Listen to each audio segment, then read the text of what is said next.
Assalamualaikum warahmatullahi wabarakatuh.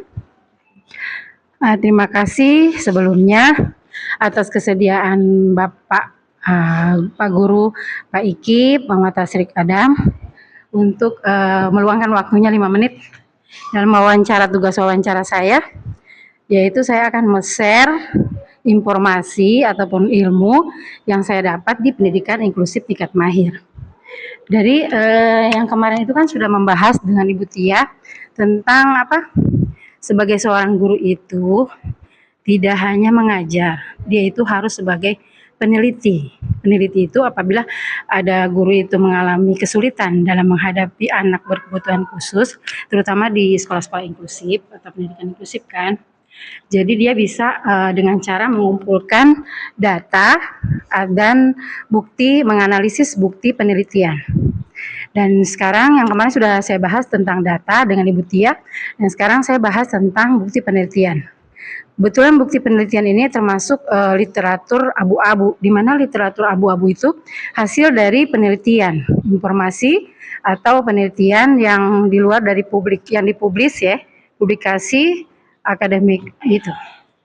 Dan literatur abu-abu ini, dia contohnya seperti artikel, kemudian bisa juga skripsi, dan bukti penelitian itu juga mungkin dampaknya buat guru bisa menjadi referensi untuk dalam pengajarannya. Dalam misalkan dia belum tahu tentang autis, dia bisa mencari di artikel-artikel banyak sekali, dan tidak boleh hanya satu artikel. Untuk bukti penelitian itu menganalisis atau menilai artikel itu tidak boleh cuma hanya satu, jadi harus 2 atau 3.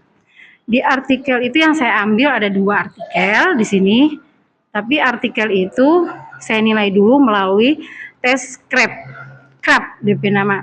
CREP itu dia artikel itu harus memenuhi 5 kriteria tersebut yang dites CREP itu. Yaitu pertama dia harus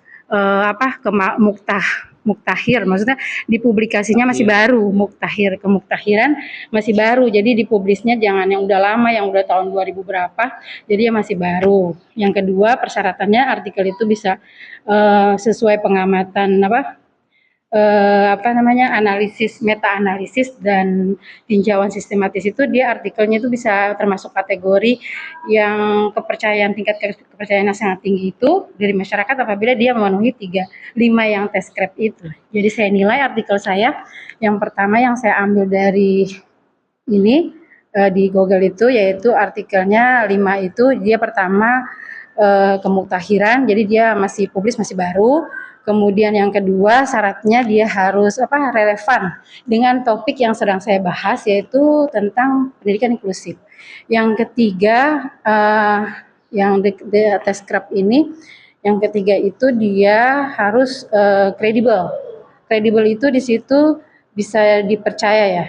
Nah, kemudian yang keempat harus akurat datanya, jadi harus benar di artikel itu.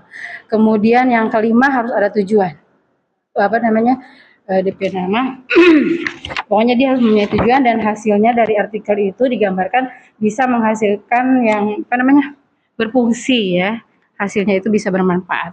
Jadi saya minta pendapatnya Pak Iki. Artikel saya itu yang saya ambil adalah proses pembelajaran matematik pada anak ABK autisme di sekolah inklusif.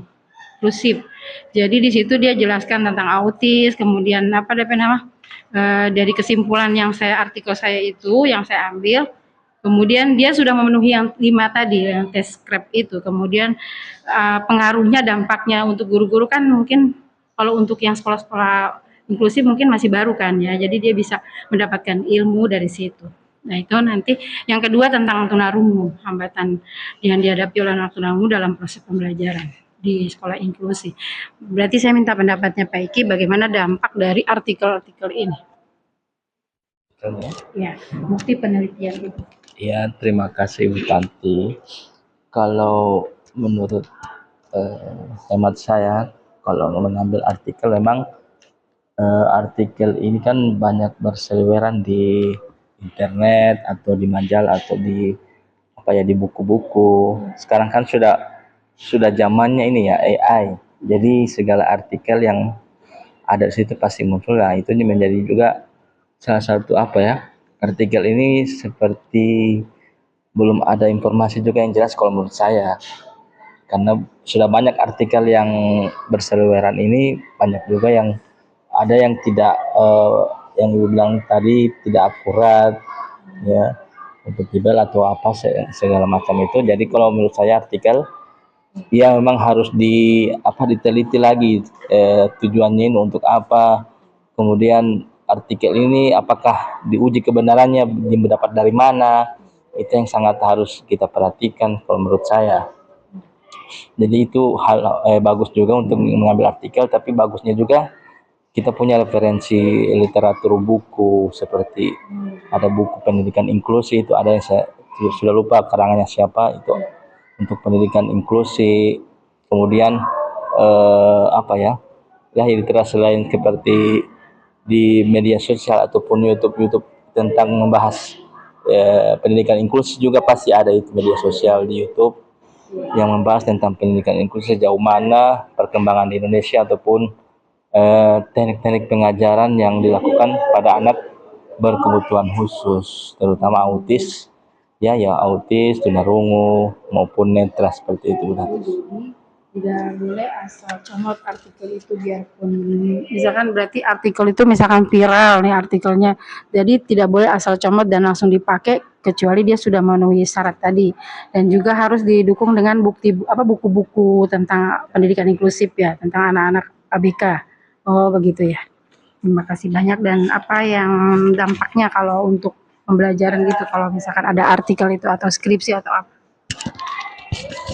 Sebenarnya kalau dampak untuk di artikel menurut saya sama dengan buku juga, cuman sumbernya pun itu kan kalau menurut saya 50-50 ya, bahkan bisa 40 sampai 60% ini ya 50 ininya perbedaannya, karena kita kan belum tahu artikel ini sumbernya dari mana, karena kita kan juga pernah menyusun skripsi ataupun ini harus jelas juga ini ya dapat dari mana ini artikel, sumbernya dari literatur mana, kan itu menjadi salah satu bahan pertimbangan juga ya untuk menyusun strategi pembelajaran seperti itu. Mungkin yang lebih mudah kita bisa buka saja YouTube, ada pendidikan inklusi, banyak penjelasannya seperti itu Ibu Tanti, kalau menurut hemat saya. Berarti tidak semua artikel bisa langsung ditelan mentah-mentah langsung dipakai, karena harus diteliti dulu apakah itu bagus sesuai dengan pembelajaran di sekolah, di kelas, ya apakah sesuai dengan ini. Berarti kalau buku itu mungkin lebih kuat ya, daripada artikel atau skripsi laporan. Oke. Mungkin ada yang perlu ditingkatkan dari wawancara ini dari Pak Eki.